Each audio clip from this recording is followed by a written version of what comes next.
Hey everyone, it's Dylan from DK Counseling and Coaching. Today I want to talk about something that comes up in almost every parent session I have, and probably in your home too. Dun dun dun dun! Social media. We know it can connect, inspire, and even help teens feel less alone, but it can also quietly impact their sleep, focus, and how they feel about themselves. The goal isn't to delete every app or control every scroll. It's about helping your teen and your family reset your relationship with social media. This episode comes straight from a recent blog I wrote called Resetting Your Teen's Relationship with Social Media. I'll be reading that post in full. As you listen, I invite you to think about your own habits too. The ways you connect, the times you scroll without thinking, or the moments when social media truly fills you up. Because the truth is, this reset isn't just for teens. It's for all of us. Before we dive deeper, I want you to think about these questions as you're listening. When was the last time you asked your teen what they like about social media, not what worries you about it? How do you personally use social media? And what do your habits model for your teen? If you had to describe your family's digital relationship in one word right now, what would it be? Without further ado, here is Resetting Your Teen's Relationship with Social Media by DK Counseling and Coaching, Evidence-Based Family Support. Why does this conversation matter? Well, parenting a teen in 2025 often means navigating a world where phones rarely leave their hands. Social media can be creative, connective, and honestly even healing, but it can also quietly shape how teens sleep, focus, and feel about themselves. As a therapist working with teens and families, I often remind parents this isn't necessarily about deleting every app. It's about helping your teen reset their relationship with social media, building awareness, healthier rhythms, and shared family expectations that protect mental health and connection. So what does the research say? Recent data gives us both clarity and hope. A 2025 Pew Research Center survey of 1,300 U.S. teens found that 45% of teens say social media negatively impacts their sleep, while only 10% says it helps. I don't know how it helps, but they say it does.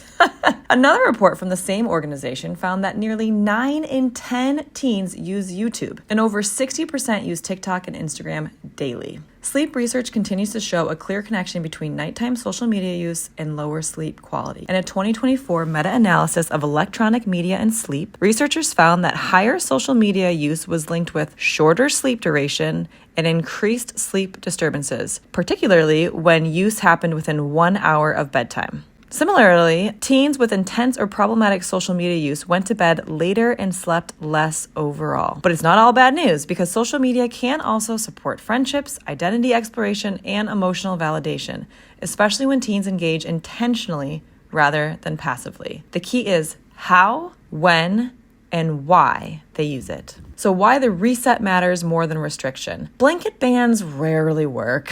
They breed secrecy, resentment, or endless arguments, which is not fun. Helping your teen understand how their patterns of use affect sleep, emotions, and daily energy, and co-creating limits that make sense for your family. This reset isn't about punishment, it's about partnership. When teens are invited to problem solve with parents rather than feel controlled, they're more likely to follow through. Research supports this. Parental collaboration around digital boundaries, rather than strict control, predicts more consistent, healthy habits. Let's look at step-by-step strategies families can try together. Number 1, reflect, don't react. Start with curiosity.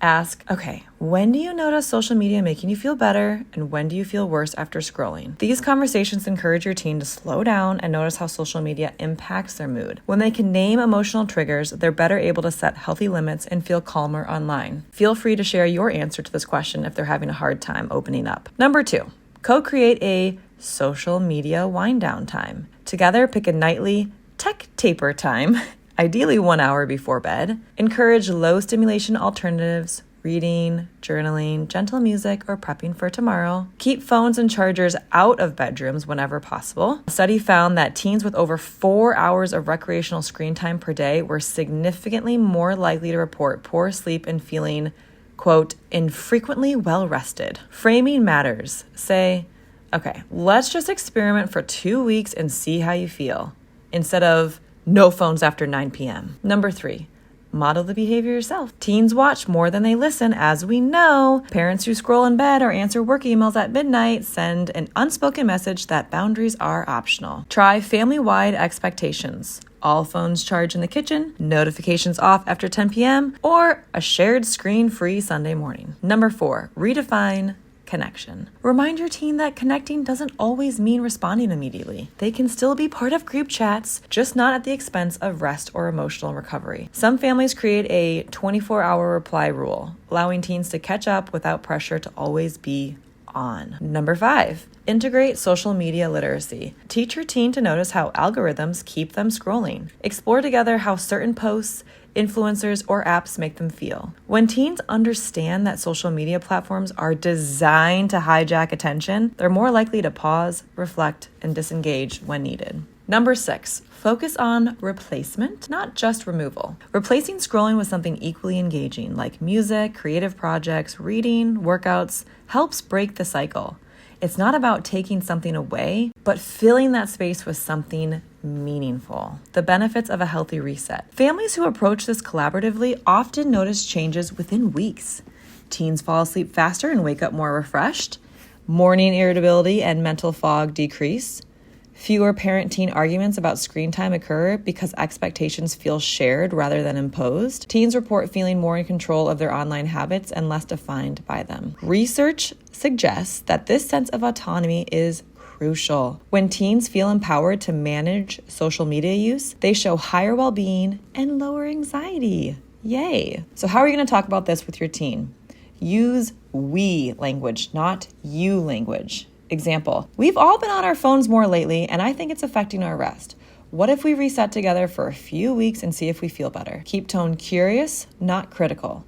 Your teen doesn't need another lecture. They need a teammate. How DK counseling and coaching can help. Resetting a teen's relationship with social media is rarely about one rule or app limit. It's about the whole system. At DK Counseling and Coaching, we help families understand patterns beneath the behavior: stress, connection, identity, and communication. If your teen's screen use or sleep struggles are creating tension at home, a few structured coaching sessions can help your family create realistic, sustainable change that everyone feels good about. You've been listening to DK Counseling and Coaching. Follow at parentingteengirls_ on Instagram and visit dkevolving.com, where every purchase has a purpose and every family keeps evolving.